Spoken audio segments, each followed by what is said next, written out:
My name is Sarah. I'm 38 years old and work as a marketing manager in a mid-sized firm, an ordinary professional by all accounts. My husband, David, is 2 years older and a professor at the local university. We've been married for over 10 years and have a son, Leo, who is in the 5th grade. On the surface, we were a picture-perfect suburban family, no different from anyone else on our block. I'd drop Leo off at school in the morning, come home in the evening to make dinner, and we'd spend our nights together as a family. But that ordinary facade was hiding something deeply abnormal, something I would only discover after many years. Whenever I went on a business trip or visited my parents for a few days, I would return home to find the sheets on our bed freshly changed. It wasn't just a simple swap. David would have washed the used sheets, ironed them, and then made the bed with a new set, tucking the corners with the precision of a hotel housekeeper. At first, I was pleased. I thought he was just a neat and tidy person. What wife wouldn't want a caring husband who took good care of the house? But gradually, a sense of unease began to creep in. The truth is, David was not a man who enjoyed cleaning. Housework and laundry were usually my responsibility. On the rare occasion I was sick, his attempts at cooking often ended with a burnt meal and a smoke-filled kitchen. Yet, every time I was away for a few days, the bedsheets would be crisp, smelling faintly of fabric softener, pulled so taut there wasn't a single wrinkle. I first noticed this when I went to my parents' house in Wisconsin for 3 days for the anniversary of my grandfather's passing. The moment I walked into our bedroom back home, the scent of fresh linen hit me, and the bed looked as if it had been professionally made. I asked, surprised, "Honey, did you change the sheets?" David looked at me and smiled lightly. "Yeah, they seemed a little dirty. I wanted you to sleep in a clean bed when you got back." I laughed. "You don't change them even when I sleep here for a week straight." He just gave a sheepish grin and said nothing. I thought nothing more of it, but when it happened a second time, and then a third, I started to feel that something was wrong. Once, I came home unexpectedly. A conference in the city was cancelled, so I rushed home a day earlier than planned. When I opened the bedroom door, I found David busy pulling the sheets tight. In his hand was a small towel, and he seemed to be wiping down the side of the bed frame. When he saw me, he was so startled that he dropped the towel. "Sarah, you're home early." My meetings were cancelled.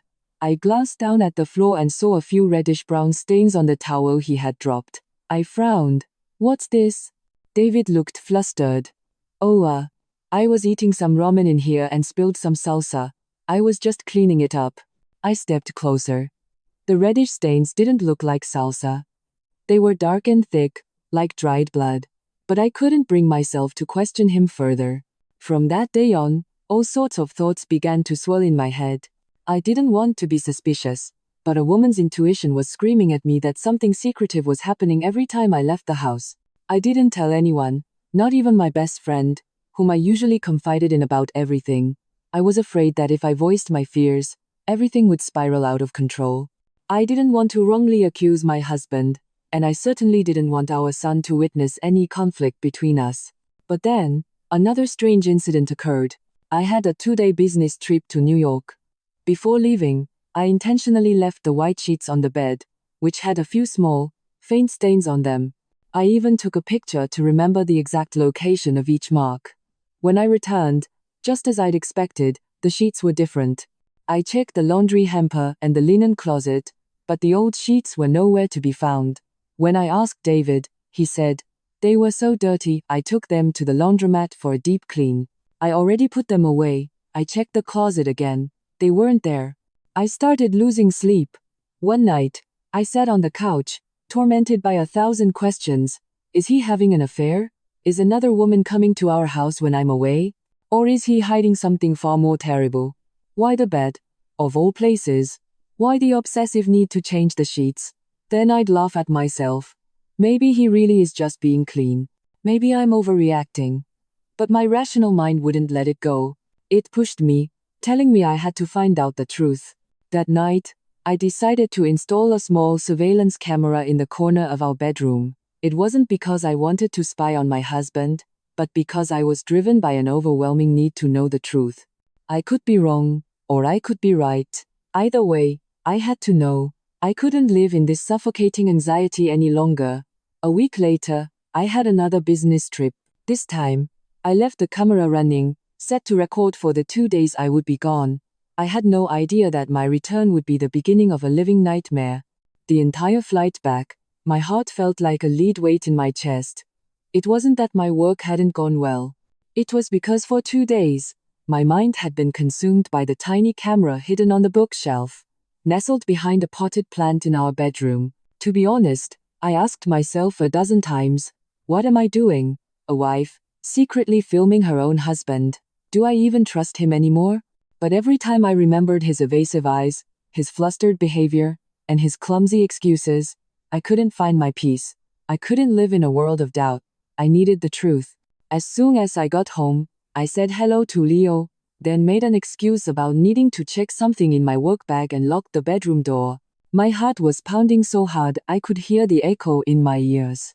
I retrieved the device, connected it to my laptop, and opened the video file. The screen showed a familiar scene, my quiet, still bedroom. The bed was exactly as I had left it. A few moments later, David entered the room. He was wearing a white t-shirt and shorts, carrying a small basin of water. Nothing seemed out of the ordinary. I kept watching. He stripped the sheets from the bed, folded them carefully, and then took a new set from the closet to replace them. It was his usual routine, but then he turned and opened the door. A woman walked in. I froze. She was wearing a plaid shirt and form-fitting jeans. She had on a baseball cap, but as she bent down to take off her shoes, I could clearly see her long, brown hair tied back in a neat ponytail. She walked in with a natural air, as if she had been in this room many times before. My heart began to race. I held my breath, watching the two of them. My husband and a strange woman, standing right next to our marital bed. David turned and closed the door. He said something, but the camera didn't record audio. The woman smiled. They sat on the edge of the bed, and she took out what looked like bandages and a small brown bottle from her purse. She began to clean a wound on my husband's hand. I frowned. What is this? Then I saw David lift his left arm, revealing a large gash near his elbow. The woman carefully applied medicine and wrapped it in a bandage. They spoke to each other, their faces now completely serious. The atmosphere wasn't secretive or illicit, as I had first imagined, but the strange feeling inside me didn't go away. After bandaging his arm, the woman stood up and looked around the room as if checking something. She picked up a pillow, fluffed it, and repositioned it. Then she took something else out of her bag. A stethoscope. I gasped. A medical stethoscope. My husband, who had never mentioned any particular illness, was being examined with a medical instrument, in our home, by a mysterious woman. She placed the stethoscope on his chest. David gestured as if to say he was fine, and she nodded. Then, she took out a small box and handed it to him. I couldn't see what it was. David took it, and then suddenly, he leaned forward and hugged her tightly. My heart felt like it stopped. No, it can't be. My hands trembled so badly I nearly dropped the laptop. But the next scene left me completely speechless. The woman placed her hands on David's shoulders and gently sat him back down. She bent over not to embrace him, but to untie his shoes. She carefully lifted his legs, one by one, and placed them on the bed. Her actions weren't those of a lover. They were the gestures of a nurse, or someone caring for a patient. A single thought shot through my mind. Is my husband sick? No, it couldn't be. If he was sick, why would he hide it from me? We had been married for over a decade, faced every hardship together. Why wouldn't he tell me? Why would he let a strange woman into our home to do this behind my back? I buried my head in my hands, trying to hold back tears. It took a long time before I could compose myself and watch the rest of the video. The woman packed her things, gathered the medication, and left the room. Before she left, she glanced around one last time, smoothed the edge of the bedsheet, and quietly closed the door. I don't know how long I sat there in the days after the video ended. My emotions were a tangled mess. Anger, suspicion, worry, pain. I wanted to confront David, to demand answers, to scream, "What are you hiding from me? Who is that woman?" But I was scared. I was afraid that if I asked, I would be hurt by a truth even more painful than betrayal. I had been prepared to find him cheating, but what I saw confused me 100 times more. That night, I lay in that very bed, the bed with the crisply changed sheets, and felt a chill that went straight to my bones. David slept peacefully beside me, as if nothing had happened. I turned my back to him, my eyes wide open, staring at the ceiling. I didn't know where to start, but I knew I had to find out everything.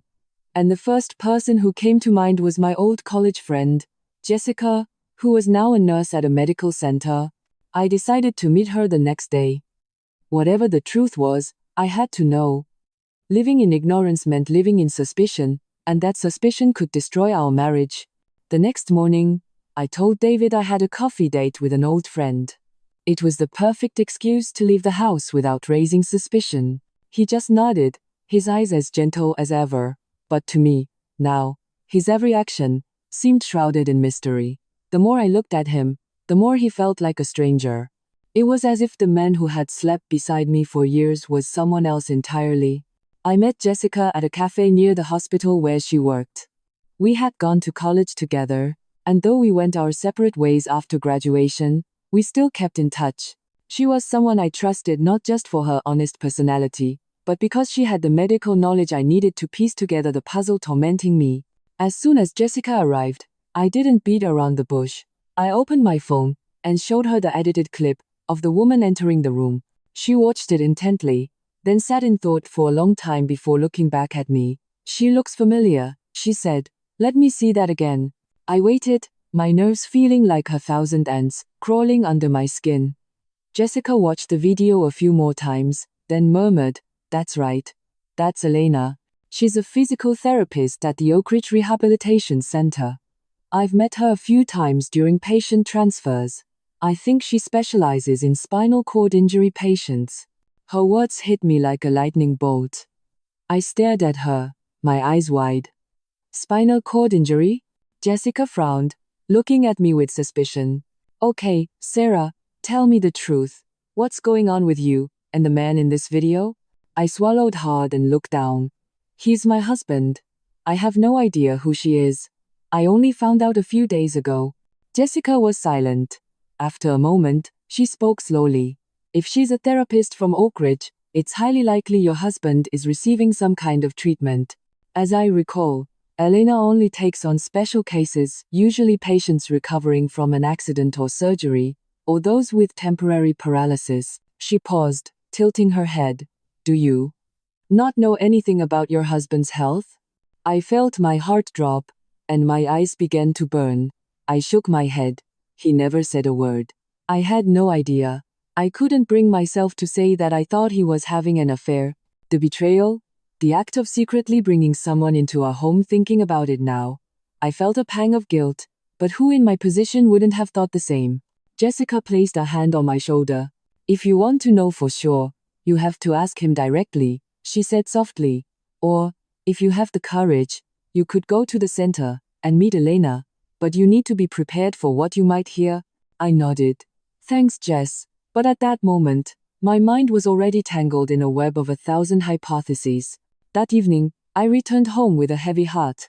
I saw David sitting on the couch, holding the TV remote in one hand and idly scratching his side with the other. It occurred to me then that he seemed thinner than before. His cheekbones were more prominent, his eyes slightly sunken. I had dismissed it as stress from work, but now I wondered if it was because of an illness. After dinner, I decided it was time to talk. I led him into our bedroom and closed the door. My heart was pounding. Keeping my voice as calm as I could, I said, "You're hiding something from me, aren't you?" David looked up, his eyes widening slightly in surprise. "What are you talking about?"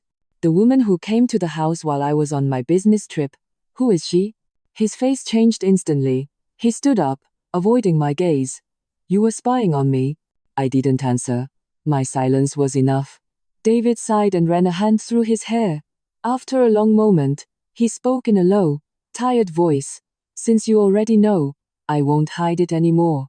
Yes, I've been hiding something, but it's not what you think." He turned to face me. His eyes were red-rimmed. 3 years ago, I was in a motorcycle accident.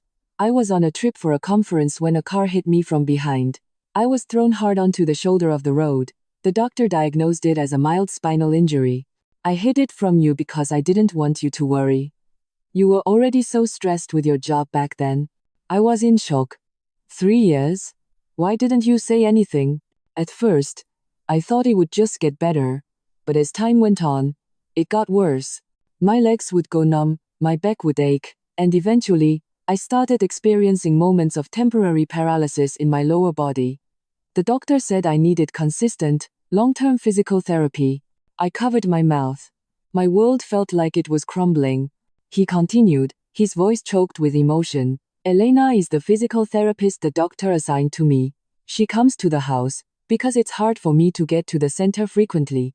There's nothing improper between us. I swear. I didn't want you to be sad.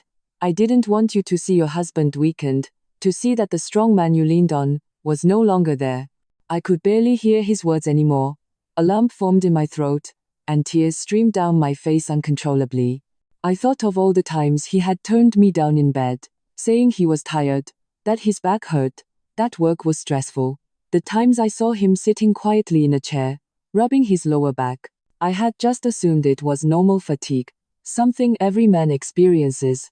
But he had been enduring all of this alone. I rushed to him and wrapped my arms around him. We both cried. That night, I lay awake for hours, listening to the sound of his steady breathing beside me. Each breath felt like a painful note of sorrow. I blamed myself for my suspicion, for my insensitivity, in not noticing the subtle changes in the man I had lived with for over a decade. But I couldn't entirely blame my wifely instincts. When you love someone, you fear losing them, and that love can make you imagine the worst. The next morning, I woke up very early. I looked at David, still sound asleep, and gently pulled the covers over him. I went out to the sunroom, where the morning light was streaming in, illuminating the dewdrops on the orchids. My heart felt a little lighter, but I knew the real storm had not yet passed. As I got up to make coffee, David's phone lit up on the table with a new message. Don't forget your checkup next Wednesday. And about that other matter, let's keep it from your wife. My hand trembled. That other matter? There's something else he's hiding? I froze, my eyes fixed on his phone screen. It was a short message, but it was enough to shake my entire world. What other matter? What could it possibly be? It couldn't be about his condition. Now that I knew, there was no reason to hide it anymore. So, was there something else? Something deeper, more terrible, something I couldn't even begin to imagine? I reached for the phone, intending to open the message thread, but stopped myself. I didn't want to leave a trace. Instead, I quietly wrote down the number the message came from. It wasn't saved under a name, but strangely, the contact had a profile picture, a woman in a white lab coat. Her face was obscured by the sun's glare, but her eyes were hauntingly familiar. It was Elena, the physical therapist I had seen in the video. I couldn't wait for my husband to wake up. I couldn't ask him. If I didn't find out right now, I felt like I would lose my mind, and I would only end up putting more pressure on David, who was already sick. I had to stay calm. I felt that only when I had all the facts could I confront him with the truth. I left the house quietly. My mind was a labyrinth with no exit, every corner filled with unanswerable questions. I dropped Leo off at my mother's, using the excuse of an urgent client meeting. The drive to the Oak Ridge Rehabilitation Center felt endless. I gripped the steering wheel, my chest tight with anxiety. When I arrived, I walked into the main lobby. The air smelled faintly of antiseptic. The receptionist greeted me with a polite nod. I gave Elena's name and said I needed to see her about a personal matter. The staff member hesitated. Miss Garcia is with a patient right now. It might be difficult without an appointment. I looked her in the eye, my gaze soft but firm. It's about my husband. He's one of her patients. The receptionist paused for a moment, then nodded. A few minutes later, Elena appeared. She was still slender and had a calm expression, but her eyes flickered slightly when she saw me. She looked a little surprised. I managed a smile, but my voice was as cold as ice. Can we talk somewhere private? It will only take a moment. She nodded and led me to a staff break room. For the first few minutes, neither of us spoke. The room was silent except for the faint hum of the air conditioner. Finally, I broke the silence. I'm David's wife. Elena nodded. She sat up straight, looking directly at me without a trace of evasion. I know you're his physical therapist. I saw the video from our bedroom. I know about the accident, the problem with his spine, and the therapy. I paused. I don't need an explanation for that. But there's something else, isn't there? The text message you sent him this morning. What is that other matter? Elena's eyes wavered. A flicker of panic crossed her face, but she quickly regained her composure. I didn't think you'd see that message. Well, I did. And I need you to be clear with me, right now. Elena was silent. She bit her lip and fiddled with the hem of her coat.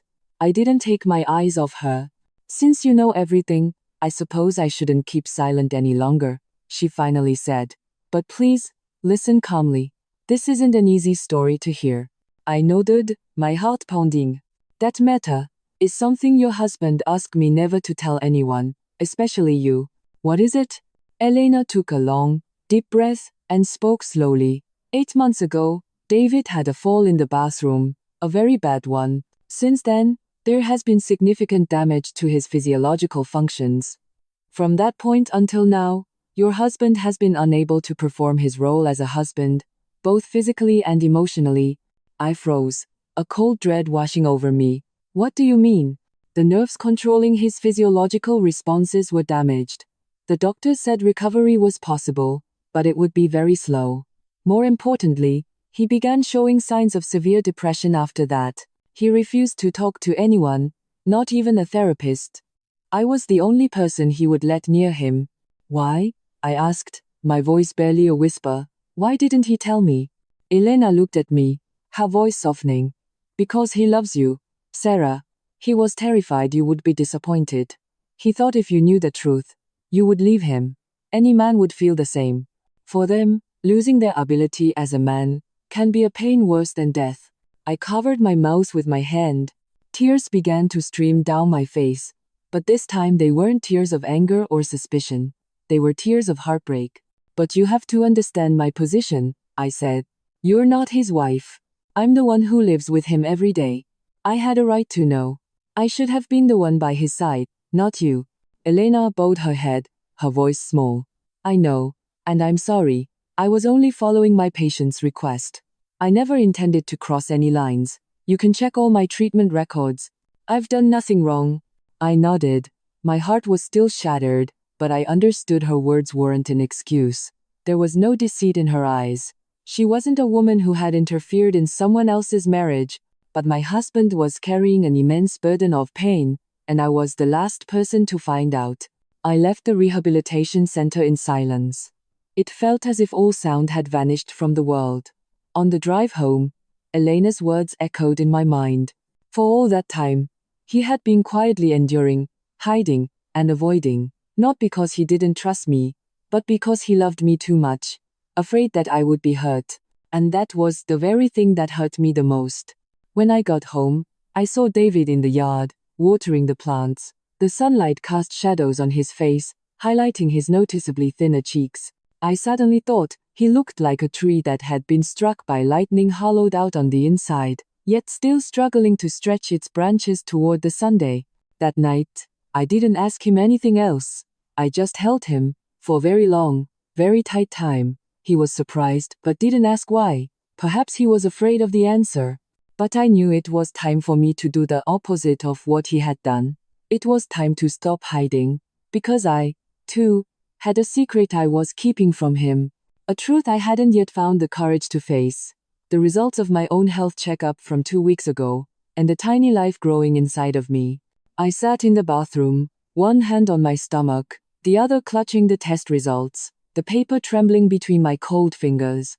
The words on the page were simple: pregnancy, positive, approx. 5 weeks, but they had the power to change my entire life. I had checked 3 times. All 3 times, the result was the same. I was pregnant, but my husband, who had just confessed to losing his function as a man after his accident, could not be the father of this child. So, who was?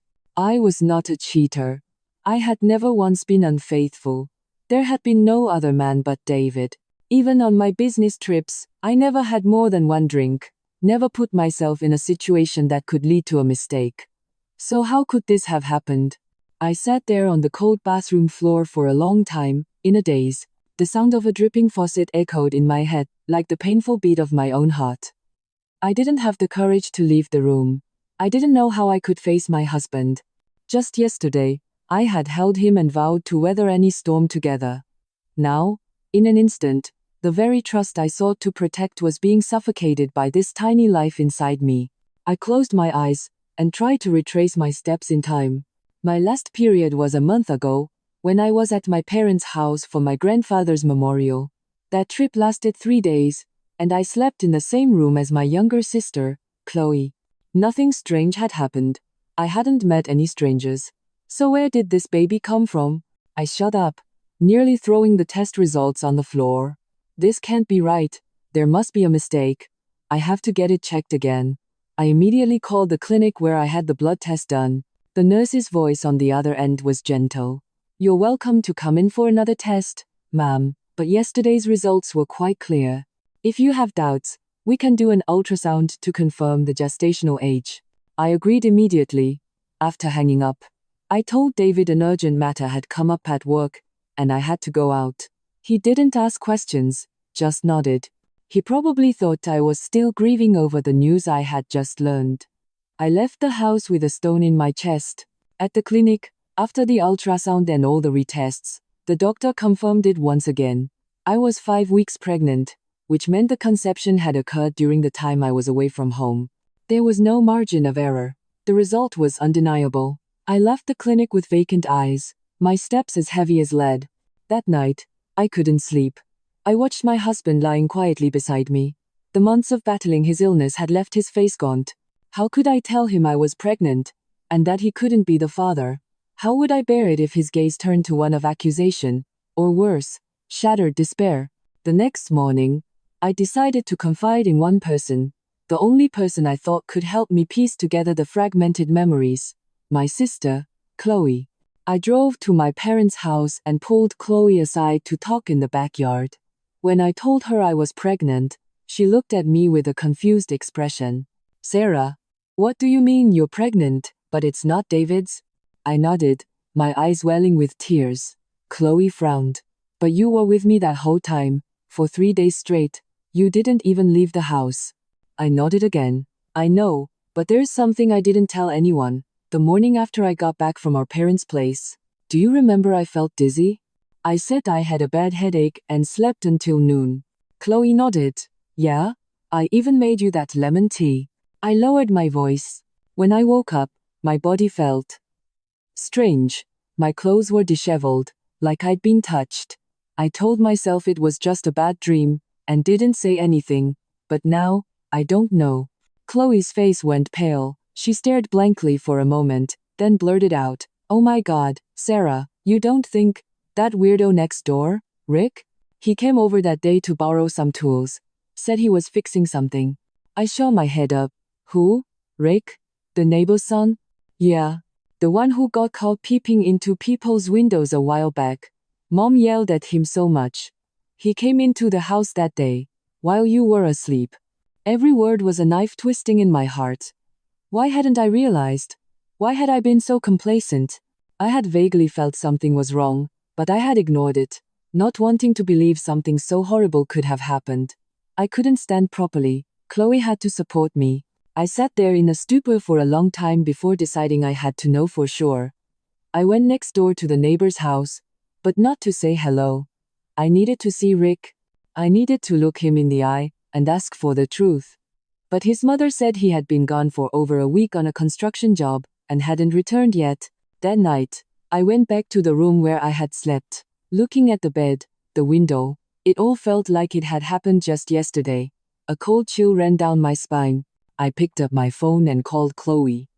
"Do you guys have any security cameras in the yard?" "Yeah," Chloe replied.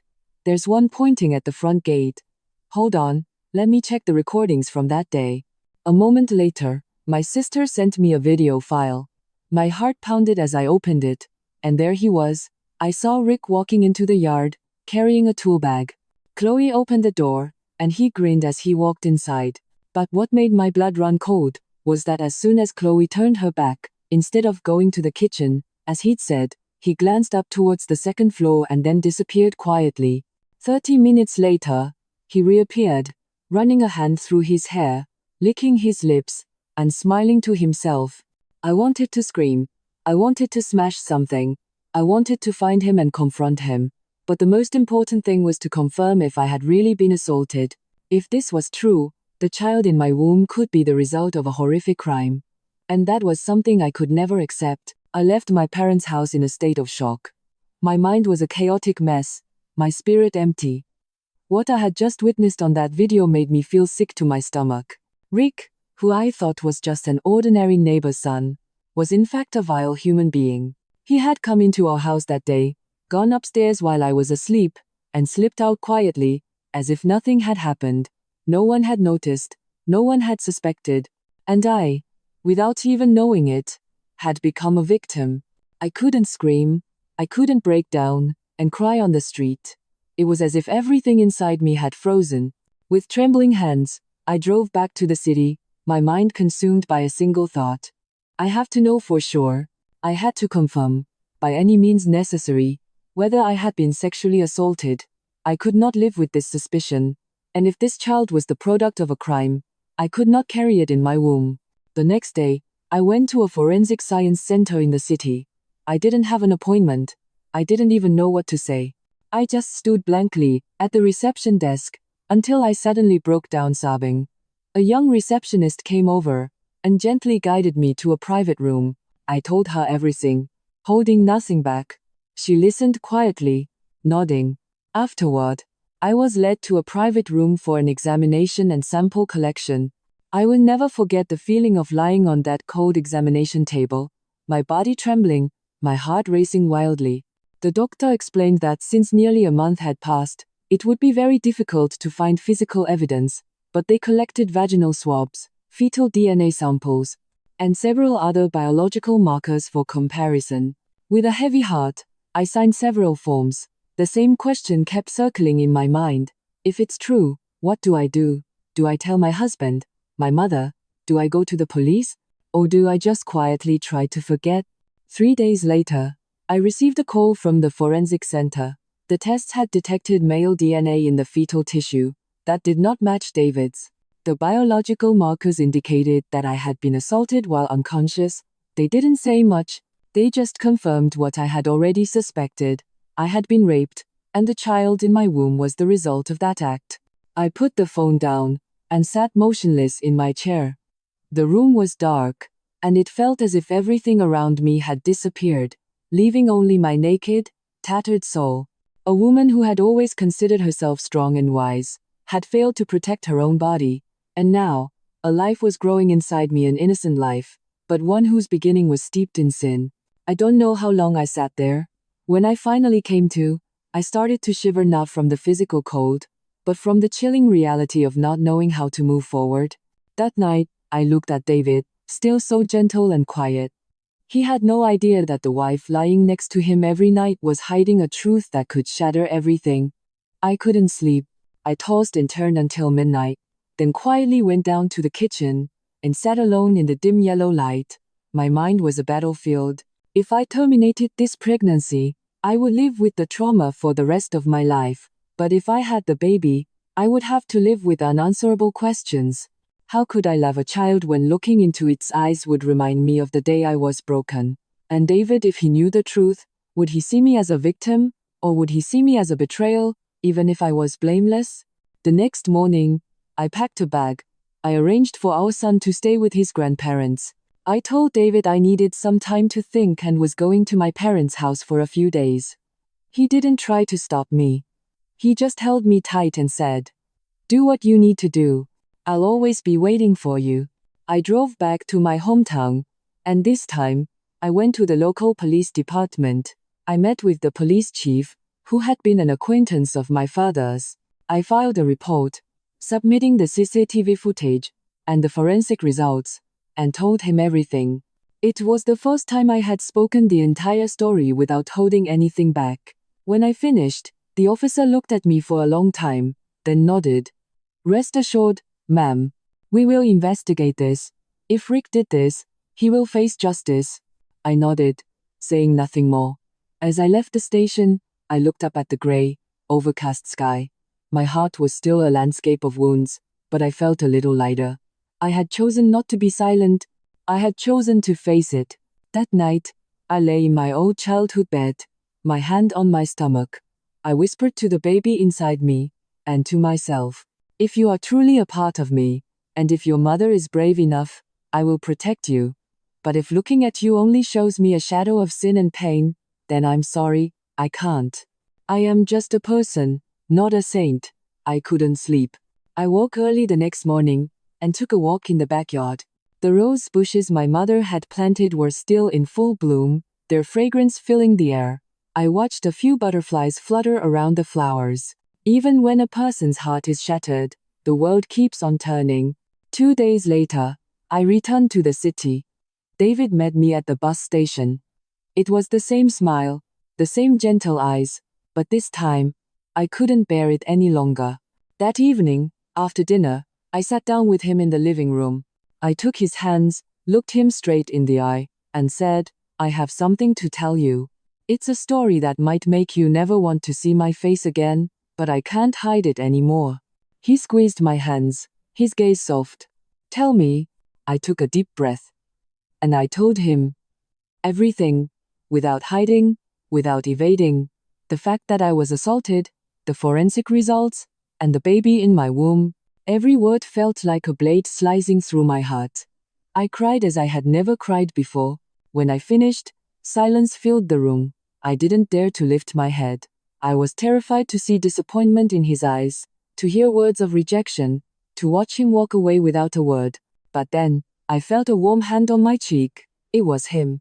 He didn't say anything. He just held me, for a very long time. I broke down completely.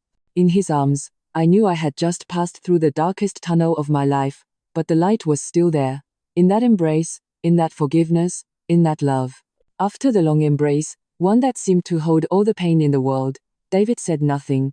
We just sat there quietly, next to each other.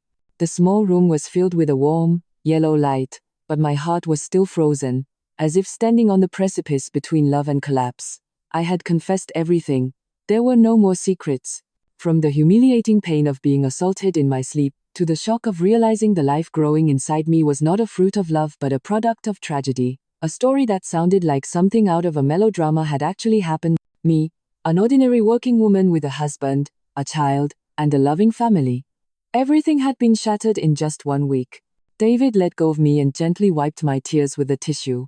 There was no anger on his face, no words of reproach. Only a deep, sad look in his eyes. His voice was hoarse, as if he had been battling a cold wind. It's not your fault, Sarah. None of this is what anyone wanted. I couldn't hold it in any longer, and burst into loud sobs. I cried for myself, for him, and for the innocent child growing inside me. I cried for all the things that no one should ever have to go through. He held my hand tightly, and said quietly, "What are you going to do?" I looked at him and shook my head. "I don't know. I'm so confused. I can't decide on my own." David thought for a moment, then said, "I can't force you to have the baby, and I can't force you to terminate it. But if you decide to have this child, I will be with you. Not as the baby's father, but as your husband and your partner. I can't turn my back on you when you need me most." I looked at him in astonishment. The man who had been quietly battling his own demons was now embracing his wife's deepest wounds. I didn't know how to thank him. I could only hug him tightly and cry like a child. At that moment, I knew that no matter what storm came our way, I was not alone. In the days that followed, David and I slowly returned to our daily routine. He took care of me with meticulous attention, as if trying to make up for everything I had been through. I started going for regular prenatal checkups. The doctor said the fetus was growing well and was healthy. Every time I saw the tiny figure wiggling on the ultrasound screen, my heart filled not with hatred, but with compassion. It broke my heart that this unborn child was already carrying a story that no one wanted to speak of. I started writing a journal for the baby every day. I wasn't sure if I would ever let the child read it, but I needed to record my honest feelings, so that if the day came when the child grew up and asked, I might find the courage to tell the truth. Meanwhile, we received news from the police department that Rick had returned to his hometown and was now in custody for questioning.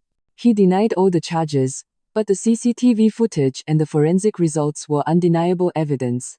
I was called in to give another statement. When I stood before him, I didn't tremble or feel afraid. I looked him straight in his cunning, deceitful eyes and signed the deposition, as if putting a period at the end of the days I had lived in fear and shame. After leaving the station, I sat on a bench in the courtyard, watching the palm trees sway in the wind. I found myself gradually regaining my composure. I was no longer the woman who trembled with every step, afraid of the world. I was learning to be a real mother, brave, resolute, and filled with a fierce protective instinct. When I told David that Rick had been arrested, he just nodded quietly. He said nothing, but I knew that rage was boiling inside him, a helpless anger, a sorrow for his wife, and the fury of being unable to do anything. One night, I saw him quietly washing the bedsheets. He was carefully spreading the pale white sheets, fragrant with fabric softener, smoothing out every corner. I walked up behind him and asked softly, "Why do you still wash the sheets every time I'm away?" He stopped what he was doing, turned to me, and smiled. "This is my way of making everything clean, washing away the sad memories, the invisible scars. I know I can't erase everything, but I don't want this room, this bed where we were happy, to be stained with the color of pain." I went to him and hugged him. For the first time in months, I felt truly safe. By the third month of my pregnancy, my belly had started to show. I began wearing looser dresses to avoid the curious glances at work. I applied for early maternity leave, citing health reasons. None of my colleagues suspected anything. They all thought I was pregnant with my husband's child. Only he and I knew that this child was both the evidence of a past nightmare and the tiny flicker of light left for a mother learning to love again. One night, I asked David, "Have you ever regretted your decision to forgive me?" He placed his hand on my belly and said softly, "No. If you are strong enough to protect this child, then I must be strong enough to stay by your side. I don't need to be the child's father. I just need to continue being your husband, the one who will always hold your hand when you're afraid." I cried. But this time, they were tears of happiness. I knew the journey ahead would be long and challenging. There would be times when I would feel weak, times when I would be exhausted, but at least I was not alone. I had David, a husband so generous he was willing to embrace even the mistakes he did not commit. I had a child. This life growing inside me every day was the result of pain, but it would become my reason to keep living. And I had myself a woman who was once broken but had risen again from the depths of despair. I walked slowly down the long corridor of the OB-GYN clinic. The hallway was filled with expectant mothers like me, cradling their bellies, clutching their medical records, their faces glowing with hope. Some were alone, some were supported by their husbands, some were accompanied by their mothers and mothers-in-law, but I was alone. It wasn't that David didn't want to come. I had told him not to. I was afraid. I was afraid of the glances from other people, of the need to explain, of facing ambiguous questions. "You're pregnant? Why isn't your husband with you? How many months are you? I heard your husband can't have children, so whose baby is that?" I had never imagined I would be the center of such scrutiny. I had always lived a quiet life, built a happy family, and disliked any kind of commotion. But now, this growing belly seemed to have placed me at a crossroads in life. Every time I went out, I had to choose. Should I bow my head and walk past quickly, pretending not to notice, or should I hold my head high and face everything bravely? I chose silence. But silence did not mean weakness. I was silent because I knew that the most important thing to protect right now was the peace of the child in my womb. As long as the baby grew healthy, all the rumors would be nothing. But the world would not leave me alone for long. One afternoon, as I was preparing dinner, there was a frantic knocking at the door. I opened it to find a woman standing there. Her face was contorted with anger, her hands on her hips. Behind her stood several curious neighbors. "You're David's wife, aren't you?" I nodded. But before I could say anything, the woman pointed a finger at my stomach. "Are you trying to disgrace our entire family? Whose child are you carrying? My son was laid up for months after his accident, and now you're pregnant? Do you think the world is blind?" I froze. The slap didn't land on my cheek, but directly on my heart. I knew it was my mother-in-law. We had always had a good relationship. She was fond of me and loved her grandson, Leo. But now, in front of a crowd of onlookers, she stood on my doorstep, spewing the cruelest words a woman could hear. Mom. I managed to say one word before my throat closed up. I didn't know how to explain. I couldn't tell the entire neighborhood I had been raped and that the baby in my womb was the result of a crime. I couldn't tell my mother-in-law that her son held his wife every night, but was not the father of this child. Don't you dare call me mom, she screamed. You are shameless. You think you can bring that child into our house? I will never allow it. I will sue you. Just because David is a fool doesn't mean you can do whatever you want. A neighbor cautiously tried to pull her arm. Calm down. Let's not make a scene. But my mother-in-law shook her off and continued to point at me. I'm taking this to the homeowners association. Everyone needs to know this woman's true colors. The door closed, leaving behind a trail of rumors that began to spread like wildfire. I stood in the middle of my living room, clutching the hem of my dress, unable to shed a single tear. I was in so much pain it was beyond anger. All I felt was a chilling cold that went straight to my bones. That night, when David came home and saw me sitting quietly by the dining table, he rushed over. Honey, what's wrong? Why are you so pale? I looked at him and forced a smile. Your mother came by. I think she knows everything. His expression hardened, and his face went pale. He didn't need me to say another word. He knew what he had to do. The next morning, he went to his hometown alone to face his mother. I didn't go with him. I didn't want to see the woman who had once loved me now look at me as if I were a traitor. That afternoon, David called me. His voice was heavy, like a foggy morning. She won't listen. She's threatening to make a bigger scene. She said if I continue to live with you, she'll disown not just you, but me too. I didn't answer. I wasn't surprised. I just asked, what are you going to do? He was silent for a very long time, then said, I can't abandon you. Not even for my own mother. I knew how much that statement must have cost him. On one side, the woman who gave birth to him. On the other, the woman he had spent a decade with. How could it not be painful? But I also knew that if he chose me, he would lose his mother. He would lose the respect of the townspeople, the admiration of his relatives. And I wondered, was I worth him sacrificing everything? That night, I couldn't sleep again. I went online and researched the rights of single mothers. I looked up support groups and found therapists who could help a child with their psychological preparation later in life. I rewrote our entire story and saved it in a password-protected file, so that if my child ever asked, I could let them read it. I prepared for the worst. And a crisis did come. A week later, during a routine ultrasound, the doctor found that the baby's heartbeat was irregular. He told me I had to be admitted immediately for observation. I panicked. I had never been so scared. I called David, and he arrived in 30 minutes. We went to the emergency room together. I lay on the bed with a fetal heart rate monitor strapped to my belly. The machine beeped incessantly. Doctors came and went, their faces tense. A young female doctor came over and placed a hand on my shoulder. Try to stay calm. It looks like the fetus is in distress. If the condition doesn't stabilize, we may need to intervene early. My heart clenched. I looked at David, tears streaming down my face. I'm so scared I'm going to lose the baby. He said nothing, just squeezed my hand tightly. And then, an alarm blared from the monitor. A doctor shouted, "Prep and all for an emergency C-section." I was wheeled down a long corridor.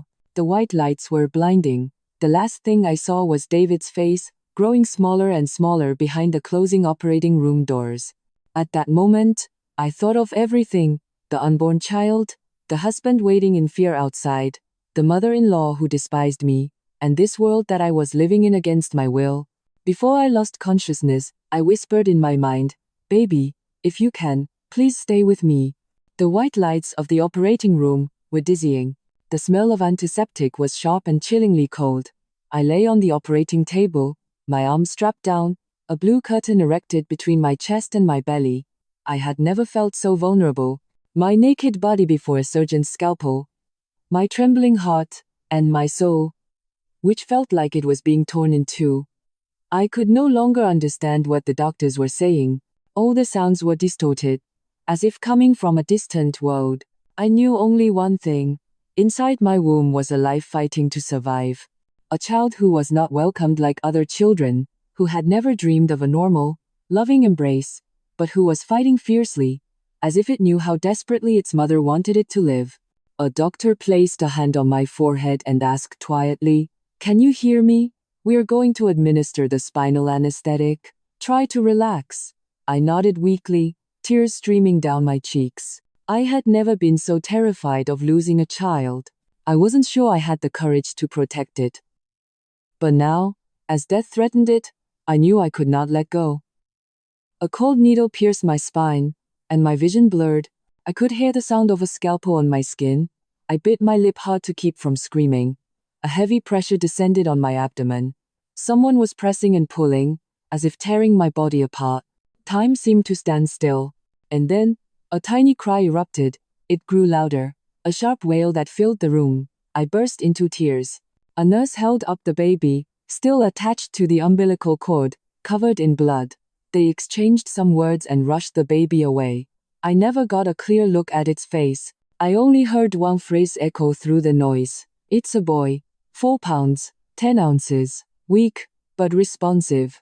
Get him to the NICU immediately." Then, I lost consciousness. When I woke up, I was in the recovery room. The light was a softer yellow, and instead of the loud beeping of machines, I could only hear my own ragged breathing. Beside me was David, his face gaunt. Both his hands were clutching mine.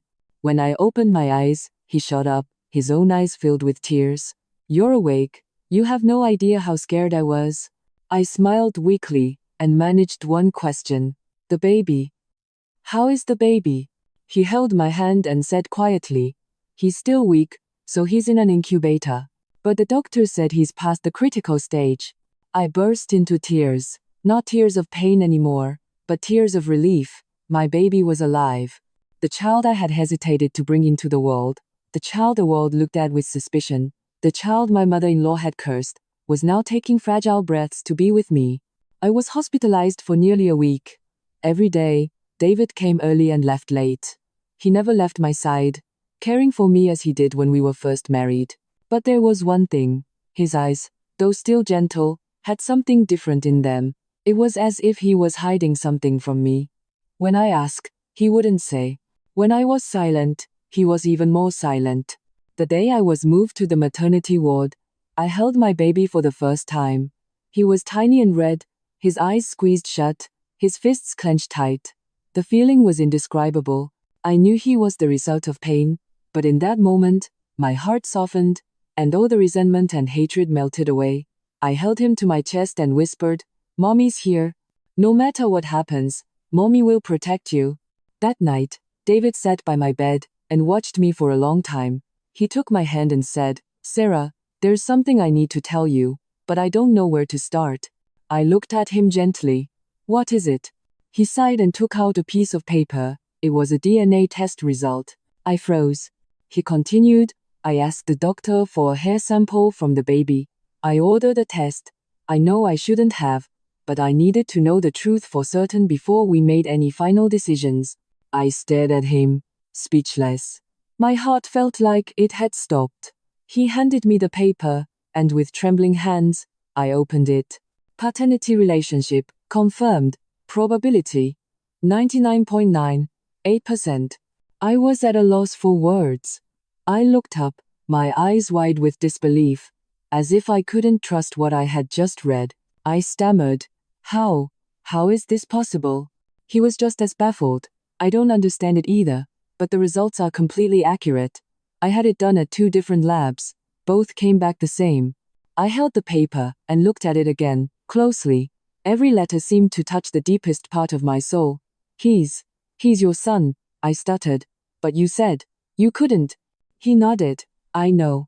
The doctors diagnosed a complete loss of function due to the spinal injury, but they also said that in very rare cases, nerves can repair themselves over several months without any obvious symptoms.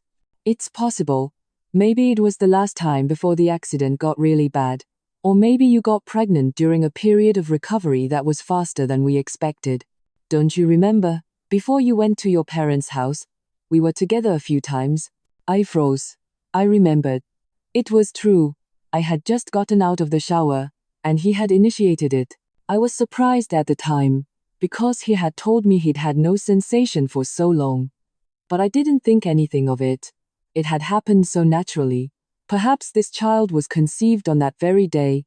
I burst into tears, crying as I had never cried before. The pain, the conflict, the suspicious glances, the insults, it all came rushing back like a tidal wave and broke in this one moment. I clutched the baby to my chest and looked at David. He was crying too, not from regret, but from happiness. Because finally, beyond all the misunderstandings and conflicts, beyond the boundaries of reason and emotion, he and I had found the connection we thought was broken. A child, a bloodline, a miracle. After that night, in the hospital, after that DNA test result, I thought my life would transition into a new chapter of peace and tranquility. The child who had seemed like a product of tragedy had finally become a miracle, a bond that tied David and me even tighter after the storm. I imagined sunny afternoons, where I held our baby, with David smiling gently by my side. I thought all the darkness would remain just a memory, but life is never that simple. Peace never comes easily, especially when the past refuses to stay asleep. I was discharged after 10 days. My son, born premature and underweight, had to stay in the incubator for another week for respiratory observation. I missed him terribly. I went to see him every day, looking through the glass at the tiny figure curled up amidst a tangle of tubes and the hum of machines. My heart felt like it was being clawed at. David was always gentle, as if the storm had never happened. He took care of my meals and my rest. He spoke less than before, but there was always something deep in his eyes. I knew it was the look of a man who had crossed the line between life and death for love. The day our son was discharged, it was drizzling. I held him as we walked to the car, my heart a mix of emotions. David was silent the entire drive home, and I couldn't stop the tears as I looked at the baby sleeping peacefully in my arms. I knew that from now on, my life would never be the same.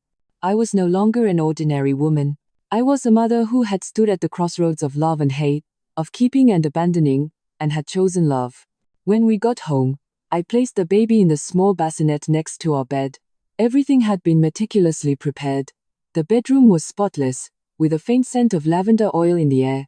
The ivory-colored sheets, the same ones David had so carefully changed whenever I was away, were now a soft cradle for the days to come. I sat beside my son and held his tiny hand. My heart felt a little lighter. I thought all the wounds had been put to rest. The next morning, just as I had finished feeding the baby and was about to lie down in a daze, there was a knock on the door. It was just after 7 a.m. When I opened it, I froze.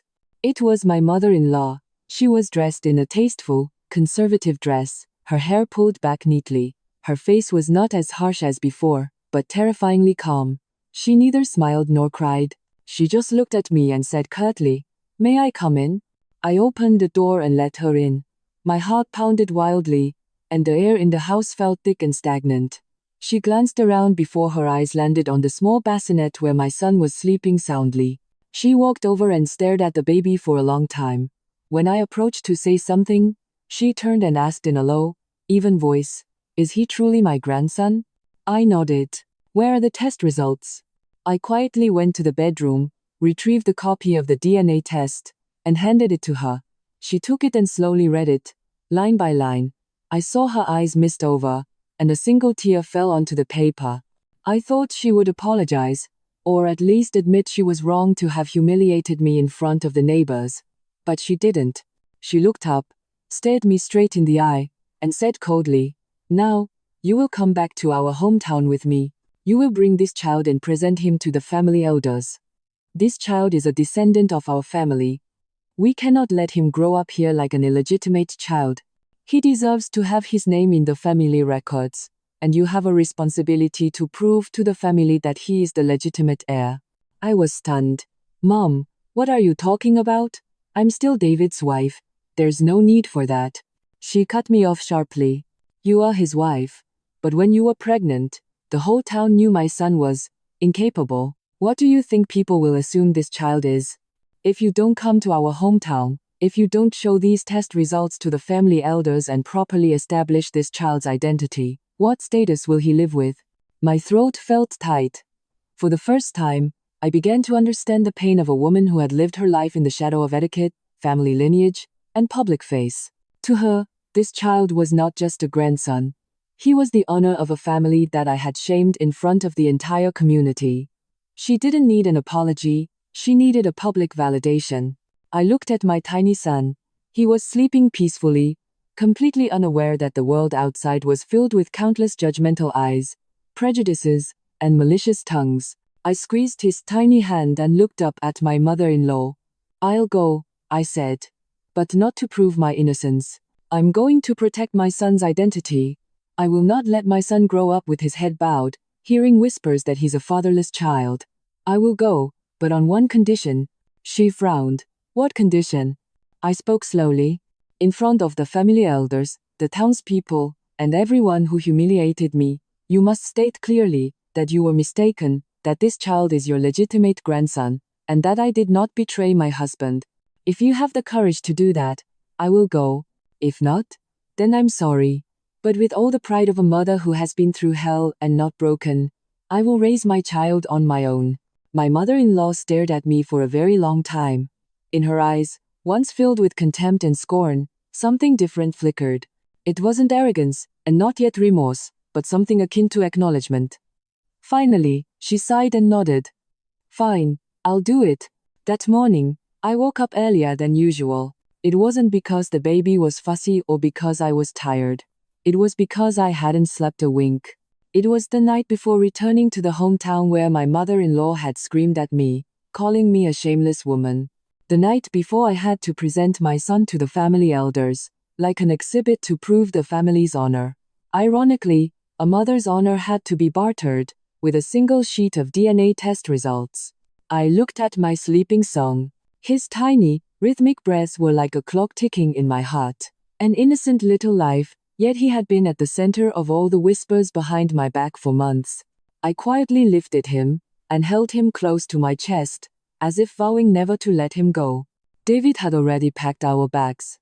He knew that today's journey was not a routine family gathering, but a conditional reconciliation of pride, distorted truths, and hidden wounds. When I stepped out the door, my mother-in-law was already waiting. She was wearing a dark purple dress, her expression calm, not too welcoming, not too cold. She just nodded at me and said, "Get in the car. We don't want to be late for the gathering." No one spoke on the way to their hometown.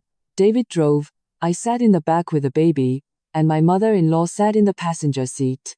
The air in the car was thick, as if one wrong word could make everything explode.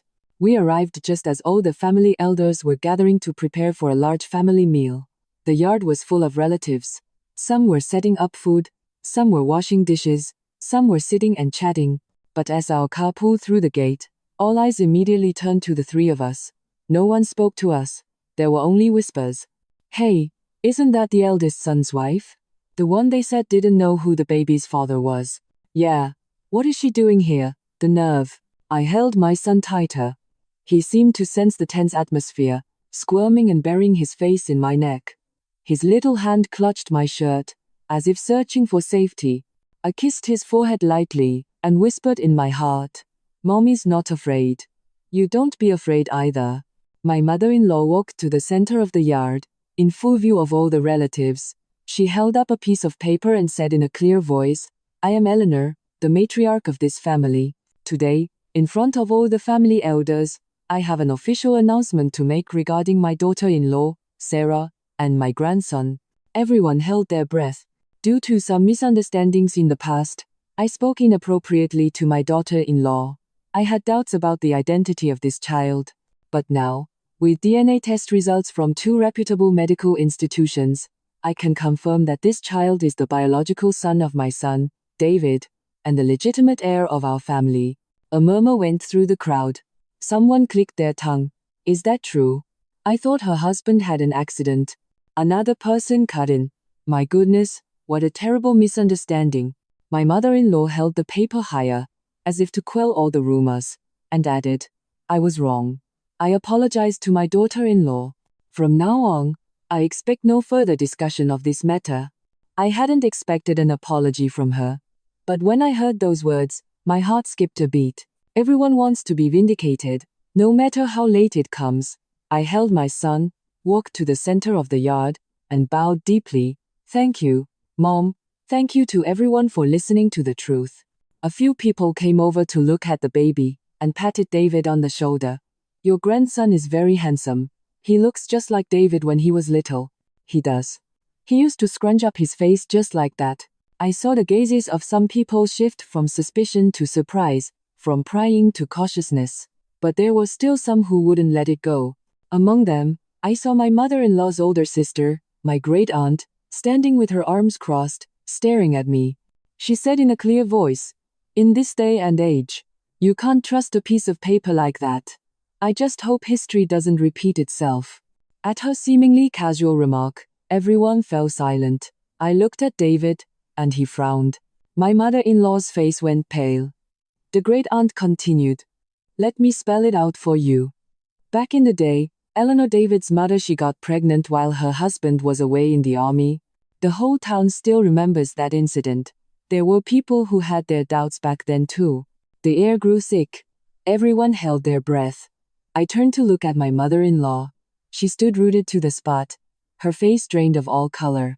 Her eyes were wide, her lips pressed into a thin line, her whole body trembling slightly. "Susan, stop it," my mother-in-law shouted.